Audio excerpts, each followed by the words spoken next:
देवेंद्र फडणवीस असं म्हणतायत की ह्या आंदोलनाच्या चुलीवर कोणी पोळी भाजू नये. कोण भाजतंय? कोण भाजतंय कोण? आतापर्यंत अशा प्रकारच्या आंदोलनावर पोळ्या भाजण्याचं काम आपणच केलेलं आहे मिस्टर फडणवीस.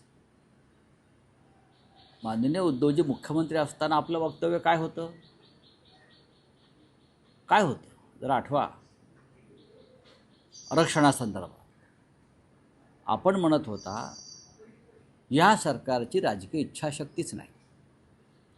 राजकीय इच्छाशक्ती असेल तर 8 दिवसामध्ये आरक्षण मिळू शकेल. आता तुम्ही सत्तेवर आहात. तुमची राजकीय इच्छाशक्ती अरबी समुद्रामध्ये बुडाली का? तुम्ही राजकीय इच्छाशक्तीचे महामेरू आहात असं मी मानतो. आपल्याकडे प्रचंड राजकीय इच्छाशक्ती आहे. म्हणलं ना, आपण महामेरू आहात राजकीय इच्छाशक्तीची. मग त्या राजकीय इच्छाशक्तीचं काय झालं यासाठी एखादी SIT आपण नेमायला पाहिजे.